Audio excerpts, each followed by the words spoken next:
एक घड़ी आई गई पूज्य बापू। गुरुर् ब्रह्मा गुरुर्विष्णु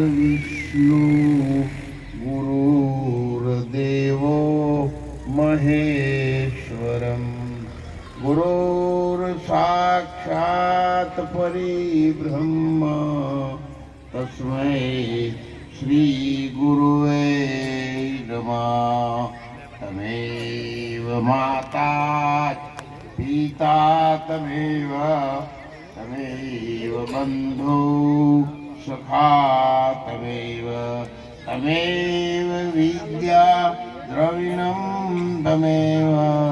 तमेव सर्व मम देवदेवं। बोलो सनातन धर्म की आद्य शक्ति भवानी बहुचर मात की, रामदेव जी पीर महाराज की, दानवीर दाताओं नो, भारत ने नारी शक्ति नो आजना अपना मंगल अवसर में पधारेला सौ आदरणीय वंदनीय दानवीर दाताओ,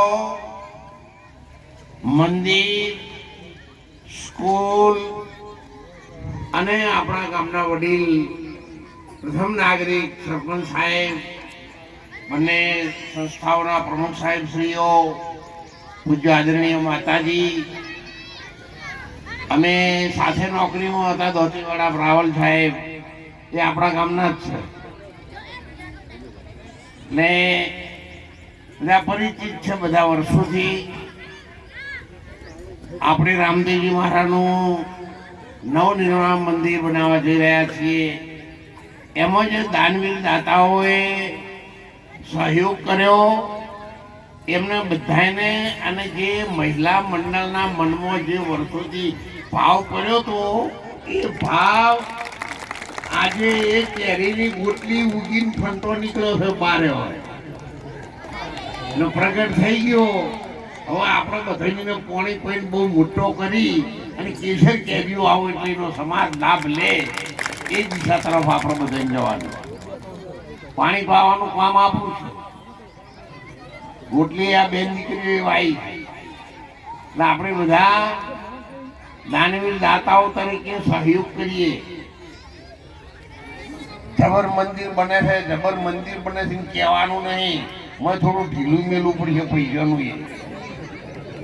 હા, અમારે તો ભાઈ ગામમાં કોઈ મંદિર બને છે, ભાઈ કે શું કરો છો, ચોરે બેસીને હાલવાનું કરો ને। મેં 2 મિનિટ મારો પરિચય આપી દઉં। નોરતા મારું વતન છું, વર્ષોથી આપણા ગામની સાથે સંકળાયેલો। લગભગ 10 વર્ષ નોકરી આપણા રાવલ સાહેબ સાથે મેં કરેલી છે। તો નોતીવાળા હું ગવર્મેન્ટ પેન્શનર છું। દીકરી ગ્રેજ્યુએટ ભણ્યા પછી સંન્યાસી છે।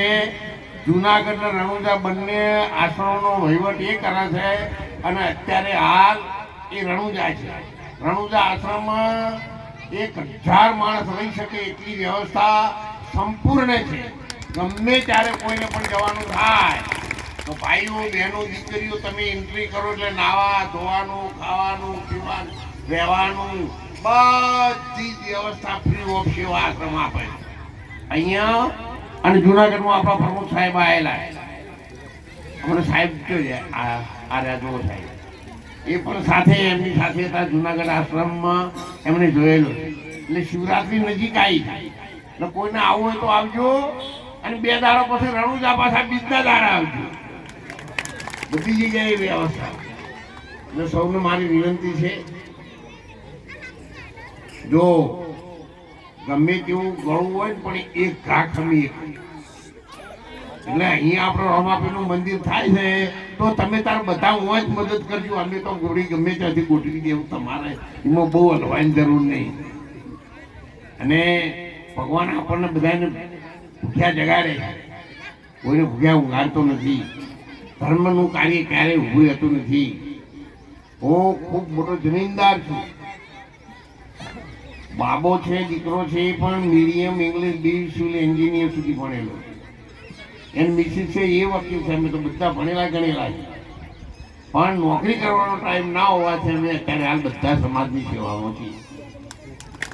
જ્યારે અમારી પાસે આવશો ત્યારે અમે રોટલો ખવડાવી શકીએ, અમે બીજું નથી કરી શકીએ એવા હો, દોડવીર નહીં. પણ જ્યારે તમે આવશો ત્યારે અમે રોટલો તો તમને આલશું ને આપીશું. જરૂર પધારજો. હજુ રમાભાઈના મંદિરમાં અહીંયા દઉં જે હાઈવે ઉપર એનું ખાતમુહૂર્ત પણ મેં કરેલું છે અને એનું અત્યારે ઉદ્ઘાટન છે. એમાં પણ હું જ છું. આ તો બધા જૂના 40 વર્ષથી ઉપરના માણસો છે ને એમને ખબર છે અમારા જેવા ગોમડાની અને દવની 40 વર્ષ પહેલા કેવી ઇજ્જત હતી. બધાને વખડ્યું છે. ખાલી સરપંચ સાહેબ તમે નેના હશો ત્યારે વખડ્યું છે. હા, એ જગ્યાએ મંદિર કેમ બનાવ્યું? લોકો ધર્મના માર્ગે વળે, કોઈ બીજો બનાવ ન બને. અને એ જગ્યાએ જે રાત્રે લોકોની લૂંટફાટ થતી હતી એની જગ્યાએ અત્યારે લક્ઝરી બસોમાં આવનાર યાત્રાળુઓની સેવા થવા માંડી.